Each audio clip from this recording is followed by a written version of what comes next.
In what is becoming a distinctly bad habit since we last spoke, there has been a second attempted assassination of presidential candidate Donald Trump. The first time this happened, I did a video talking about how everything was still following the path that I had described first a couple of years ago, where America heads towards either civil war or some form of ongoing civil conflict. The chance remains to step back from that particular abyss, at least because the attempts have failed.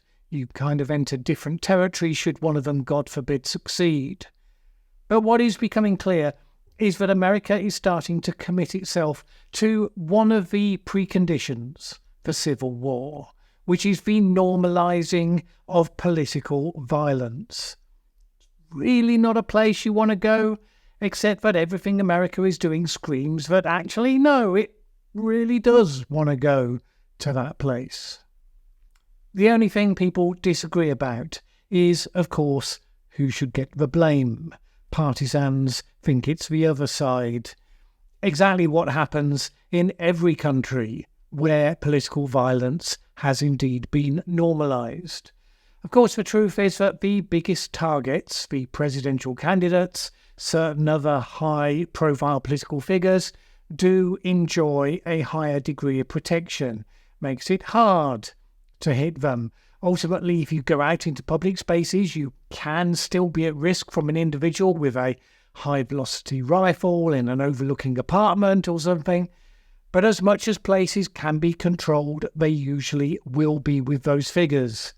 But once political violence is normalised, the fact is this is able to be given free rein amongst that second tier of participants who don't get such tight protection. If you want to know what that looks like, just peer across the border into Mexico. The elections there this year were the most violent in recent history. 41 candidates and aspirants for public office were assassinated. 41. Imagine that. That's the bright future staring you in the face. But in the US, we can see the gradual rise in incidents. In the past 5 years, a man walked into Nancy Pelosi's home and assaulted her husband with a hammer. Another man turned up at Supreme Court Justice Brett Kavanaugh's neighborhood with a gun.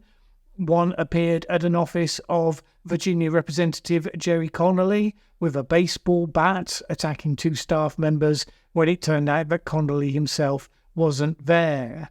Someone lit the door of Bernie Sanders' Vermont office on fire with 7 staff members inside.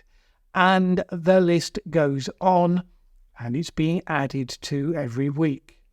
So far, the violent attempts have tended to come down to unstable nut jobs of various flavours.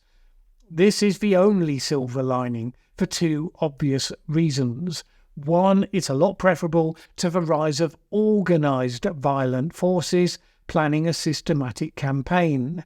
And 2, however cunning individuals may be, generally they are far more likely to make basic errors to be spotted in time to prevent the worst consequences. Now, you can't count on that. Very nearly didn't happen after all with the Trump assassination attempt number 1. But it is preferable to the alternative. The problem you have is that in an intensely, feverishly, totally polarised political environment, even if that doesn't result in organised militias, it makes the engagement of the random nut jobs way more likely, and therefore violent attempts way more common. In a country as large as America, you can take the narrowest of minority extreme fringes and still end up with quite a sizable number of actual people who qualify. If you ask them, only a tiny minority of Americans say that right now they're okay with political violence, a few percentage points on the right and on the left. Reassuring, you might say, except that each individual percentage point represents 2.5 million people. And this is happening. In addition to the high-profile Trump attempts, reports are that there has been a tenfold rise in threats against members of Congress, increases in violence and threats against many others, from people running for school boards to state legislators. There has been a doubling of serious threats against judges, and of course the difference between all of that being unpleasant and unacceptable noise and it turning into something much worse is the success of one of those high-profile assassination attempts. As we all know, if Trump had moved his head slightly differently at his rally and the bullet had hit with deadly force, how much would the politics of America have been changed forever? When these individuals make their attempts, a lot is made about their motives. Because, of course, if they can be directly associated with the other side, it is a much more potent polarising event than if they're just a disaffected member of the same side. Remember, when Mahatma Gandhi was assassinated, the news reports made sure to say immediately that his killer was a Hindu, Gandhi's own religion, because if it had been a Muslim, there would have been a literal bloodbath in the streets as people took revenge. America is not quite in that place, but it doesn't escape the principle because it's kind of basic human psychology. Is that a great place to be? That the identity of one individual who chooses to take an act of violence could be the thing that a great country's entire future turns upon, or the motive of that individual. Remember, the author Salman Rushdie, who was attacked by a man at an event, nearly lost his life. He noted how little it had taken to motivate that individual to try to end his life. He said this, by his own admission, he read barely 2 pages of my writing, watched a couple of YouTube videos of me, and that was all he needed. Once the membership of your chosen group has become the primary thing, and no facts, no historical realities, nothing will move you from a fanatical belief in the version of reality that your group states to be true, that is where it can lead you. That sort of fanaticism is growing in America. It doesn't take a degree in the bleeding obvious to see where it's going. All of this has led much of the world that is observing events as they unfold in the US to conclude that it seems pretty unlikely that the remaining couple of months of this campaign get passed without further incident, and even more unlikely that the election itself won't turn into a worst-case scenario moment of absolute political chaos and constitutional crisis. It seems likely, since various people are doing their best to pump up the rhetoric and raise the temperature. You can see various MAGA voices building the inevitable conspiracy theories on the assassination attempts. Most typically, it's about turning everything into a plot. One commentator described it typically like this: they try to bring Trump down with trials. They try to bring him down with insinuations. They try to bring him down by scaring people that if Trump arrives, democracy ends. Then, since all these attempts did not work, they try to kill him. This is the crucial ingredient of the normalizing of political violence. The broad application of the non-specific descriptor, they. Not just that the political temperature was raised, discuss who you blame for that, and then several randos decided to insert themselves on their own initiative. No, it's all down to they, them, the other side. Whatever derogatory label you decide to use when you have zero evidence whatsoever of collusion, but you nevertheless take it as a given. The deep state, whatever. As someone pointed out, if the deep state, the security services, were actually responsible for these assassination attempts, they are clearly not sending their best and their brightest. But such details don't matter for those determined to believe whatever it is that pumps up their side the most. Like the fanatic targeting Salman Rushdie, what Rushdie had actually written didn't matter, so too the real identity and motive of the Trump attacker doesn't matter. As an article of faith, he is, by definition, an agent of them, supported by them. The truth is that the normalisation of political violence will play out most in the lower tiers, because that's where the opportunity is. And you have to say, Trump and Vance specifically have been fanning some of those flames in a way that goes beyond the norm. On the one hand, they've been attacking Biden and Harris on the grounds that their political rhetoric against Trump is, they say, to blame for the recent assassination attempts. Well, if your case is that heated rhetoric leads to violence, the question then is, what sort of rhetoric do you yourself employ? And the answer is equally heated rhetoric against the political opponents, but then even more toxic rhetoric against blameless individuals caught in the crossfire. Trump and Vance's high-profile claims that Haitian illegal immigrants are abducting and eating people's pets is not normal political rhetoric. Let's be clear. The idea of barbecuing a neighbour's pet, it's such a violation of societal norms, it takes the supposed perpetrators outside what we would recognise as basic humanity.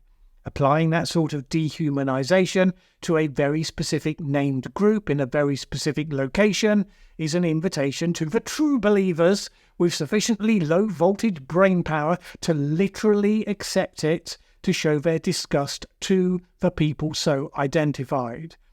Which means that inventing such an event, lying about it to people who are fanatical enough not to care whether it's true or not, is much more inciting actual violence than calling Kamala a communist or then calling Trump a threat to democracy. Those are people without a platform to fight back, who actually did nothing whatsoever to invite this attack. Since the accusations were made, life in Springfield has not exactly improved. 2 schools and a DMV office have been evacuated to date because of bomb threats. Those threats making clear that they were motivated against these subhuman Haitian immigrants. An annual celebration in the town was cancelled because of safety threats. Meanwhile, Springfield has been swamped with political operatives and Trump-inspired journalists looking for any evidence they can find to retrospectively justify Trump's previous evidence-free claims. J.D. Vance thought that one had actually been found and pointed to the police report from one resident alleging her cat might have been stolen by her Haitian neighbours.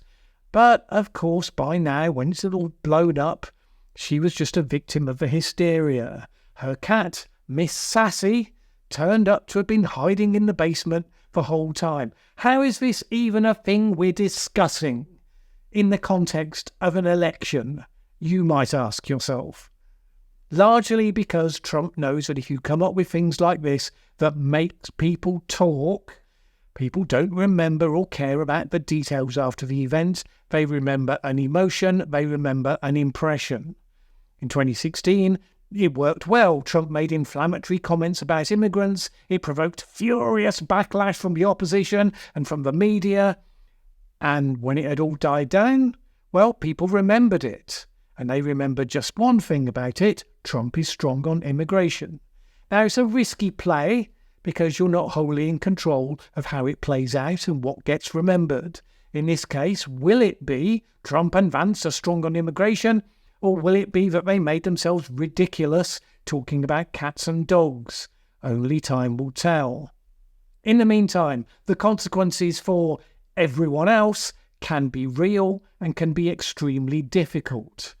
Did Trump and Vance condemn the bomb threats, mindful as they say they are of a link between rhetoric and real-world violence?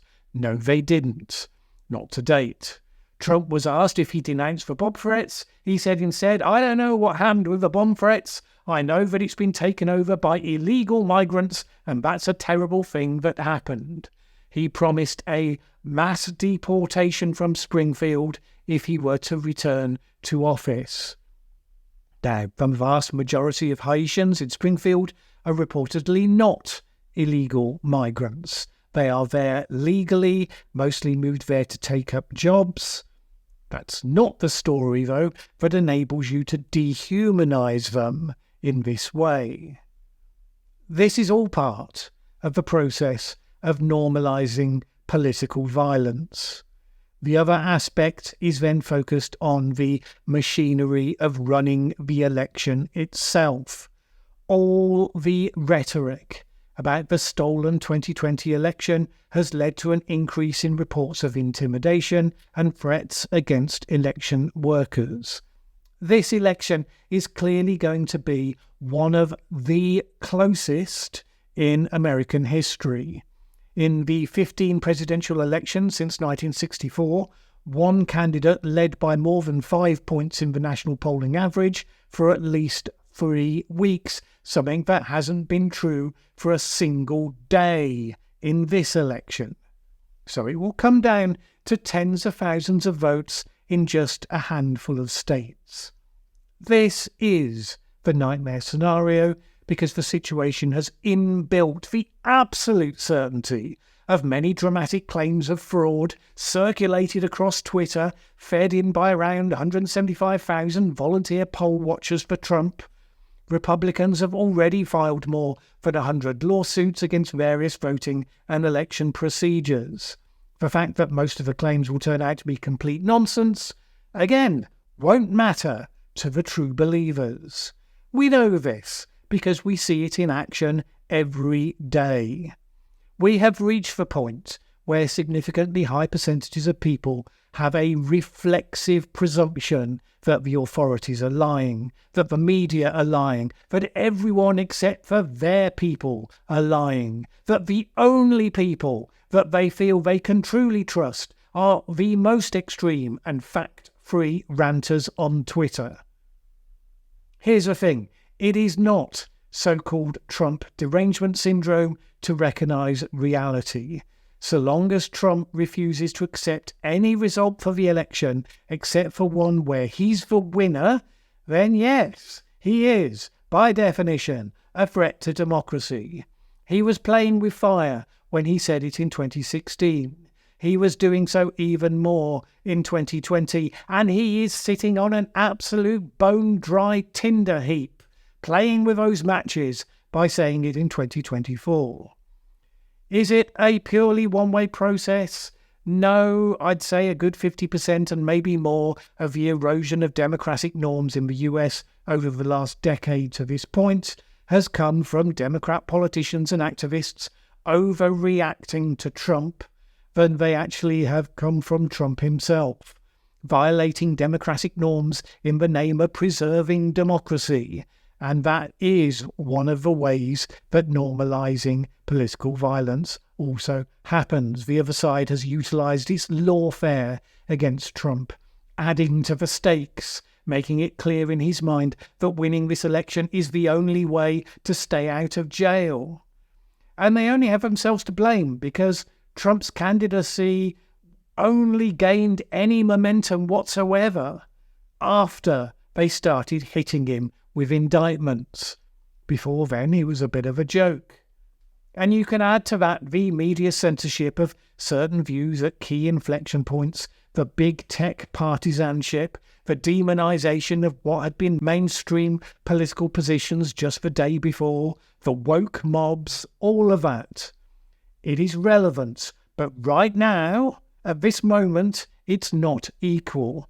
The fact is that if Trump accepts the result of the election in 2024, almost certainly the election passes off peacefully. If he doesn't, when he doesn't, then you're into new territory. And this is all assuming no more dramatic interventions between now and polling day, which seems to be asking quite a lot as things are currently going. A Reuters Ipsos poll in May found that 2 out of 3 Americans say that they are concerned about extremist violence after the election.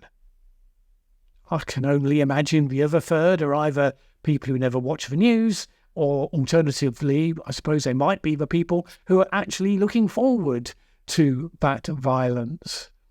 So yes, a second attempt against Trump's life is and has been shocking, but don't let it stand as the only indicator showing how the tempo of normalising political violence is increasing. On the plus side, it's not yet up to Mexico levels, but getting so widespread that at some point all citizens, particularly the activists amongst you, are going to have to ask themselves if they are helping or if they are hurting in the choices that they are making. America is ready for normalised violence. Everyone has their guns to hand after all. Is it really, though, the country that you want to create for yourself, that you want to live in?